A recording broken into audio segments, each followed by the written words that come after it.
আসসালামু আলাইকুম। সবাই কেমন আছেন? আশা করি আল্লাহর রহমতে সবাই ভালো আছেন। ওয়েলকাম জানাচ্ছি নতুন একটা ভিডিওতে। তো আজকে অনেক মজার ডাল রান্নার রেসিপি নিয়ে চলে আসলাম। সিজনাল কাঁচা আম দিয়ে অনেক মজা করে ডাল রান্না করব। আশা করি ভিডিওটা দেখবেন, ভালো লাগবে। তো আমি মসুরির ডালটা 10 থেকে 15 মিনিট ভিজিয়ে রেখেছি। তো এখন ভালো করে ধুয়ে পরিষ্কার করে নিয়েছি। আর এখানে পেঁয়াজ কেটে নিয়েছি, কাঁচা আম কেটে নিয়েছি, ধনিয়া পাতা কেটে নিয়েছি। এরপরে পরিমাণ মতো পানি দিয়ে আমি চুলা বসিয়ে দেব।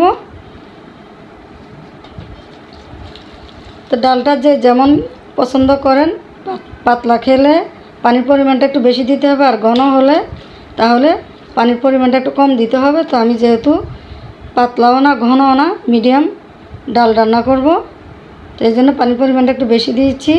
তো এখন আমি 1 চামচ লবণ দিয়েছি, এরপরে ডেকে দিলাম। তো বলক আসছে।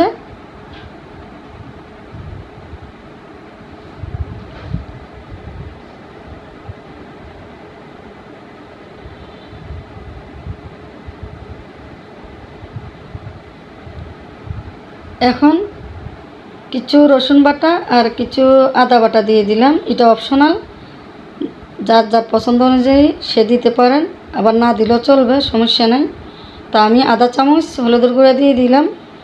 হলুদের গুঁড়াটা বেশি দেওয়া যাবে না, তাহলে গন্ধ করবে, খেতে ভালো লাগবে না।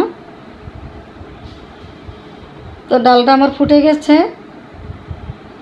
সিদ্ধ হয়ে গেছে।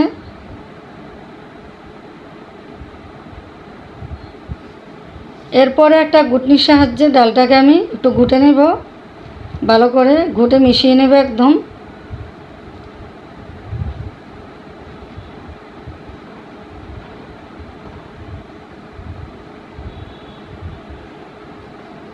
এখন আমি কেটে রাখা কাঁচা আমটা দিয়ে দিলাম।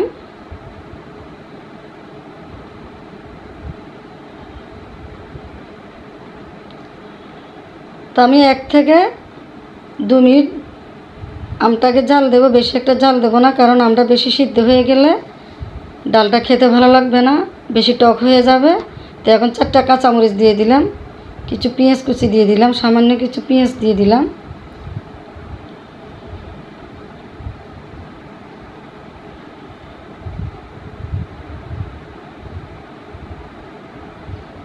তো কিছুক্ষণ ডেকে দেব, বলক আসা পর্যন্ত অপেক্ষা করব, যাতে খেয়াল রাখবো পড়ে না যায়।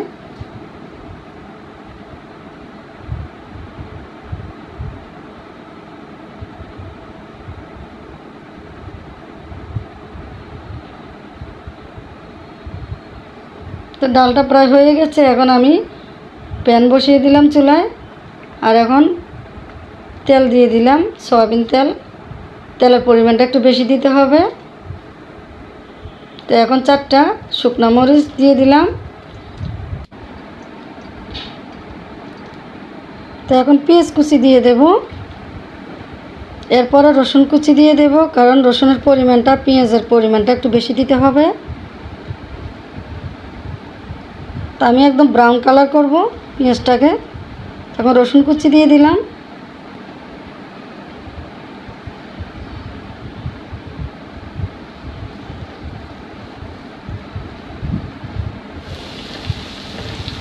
বেরেস্তার কালার করে ফেলবো।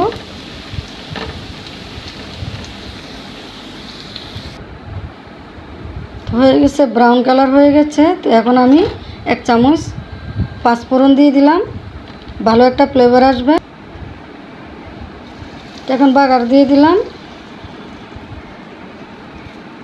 আর কালারটা কত সুন্দর আসছে। এভাবে ডাল রান্না করে খেতে খুবই ভালো লাগে।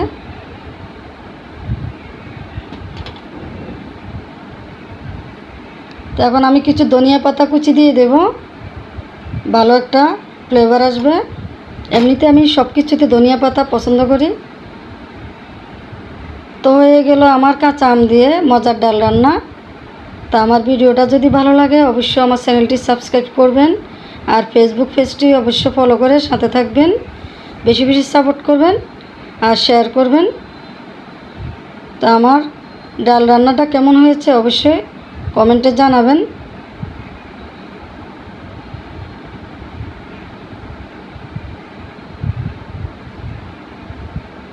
তো সবাই ভালো থাকবেন, আল্লাহ হাফেজ।